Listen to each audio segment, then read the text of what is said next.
Dieu ne peut pas abandonner un adorateur, jamais. Sinon, regarde, il y a un homme qui a trahi, qui a failli, sinon qu'il n'a pas respecté la loi multipliée par 1000. Il s'appelle David. David, c'est un truand. Si vous quittez ici, allez relire l'histoire de David. C'est David qui prend femme de quelqu'un puis tue la personne. David a pillé les villages philistins pour se bâtir sa richesse. Dieu dit, c'est l'homme selon mon cœur. Pour moi, Dieu ne lui reproche rien. Un jour, David, tellement il voit qu'il est à l'aise avec Dieu, que les deux causent bien, il dit, il va construire la maison de Dieu. Dieu dit, non, tu ne peux pas construire ma maison. Tu es un homme plein de sang. Tes mains sont remplies de sang. Quand on dit tes mains sont pleines de sang, ça veut dire que tu es un assassin. Donc Dieu lui a dit son vrai nom. Maintenant, ma question, comment Dieu fait pour reconnaître un assassin, mais l'appeler toujours l'homme selon son cœur? Comment un assassin fait pour être l'homme selon le cœur de Dieu? Parce que remarquez, David était chantre. David est l'auteur de la majeure partie des psaumes. Il savait chanter Dieu. Il savait louer Dieu. Même quand tu... Aïe, aïe, aïe. Voici un assassin qui sait louer. Dieu l'appelle l'homme selon mon cœur. Et c'est pas pourquoi est-ce que vous vous tuez pour devenir saint.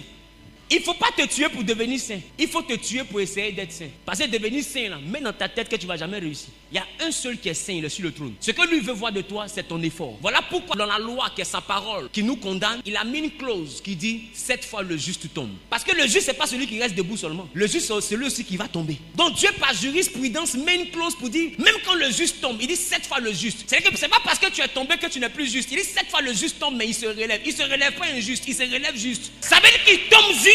Il est à terre là-bas, il est juste.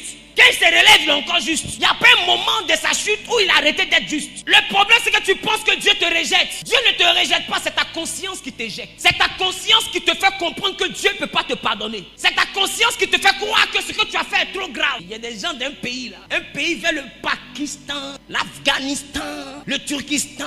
Toi, tu as fait quoi? Tu as volé Bédou. Il y a des gens qui ont fait charnier. Et puis ils dorment, ils se réveillent, le ciel ne tombe pas sur leur tête.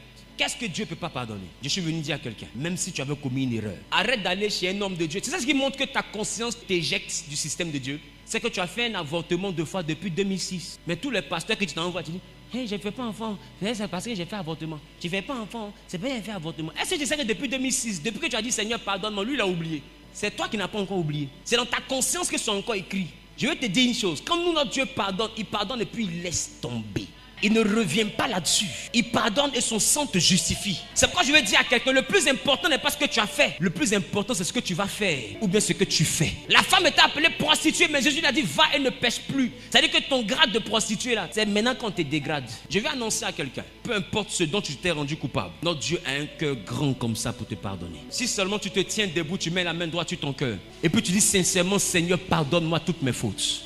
Et que le sang de Jésus parle en ma faveur. Nous ne sommes pas justes par nos capacités. Nous sommes justes par le sang de Jésus qui nous justifie. Aucun homme, aussi exemplaire soit-il, ne peut prétendre être juste. Notre justice n'est pas un mérite. Notre justice est une grâce. C'est la grâce qui rejaillit du sacrifice de Christ. Dis avec moi, Seigneur, Père, dans le nom de Jésus, pardonne-moi mes fautes. Pardonne mes transgressions. Pardonne même les fautes que j'arrive pas à oublier. Et que le sang de la croix parle en ma faveur. Me justifie. À partir d'aujourd'hui, Saint-Esprit, mets dans mon cœur une joie, une sérénité, un équilibre. Permets-moi de bâtir ma vie sur l'espérance que toi tu me donnes. Et non sur mes expériences passées. Au nom de Jésus-Christ. Quelqu'un dit 3 fois Amen et acclame l'Éternel.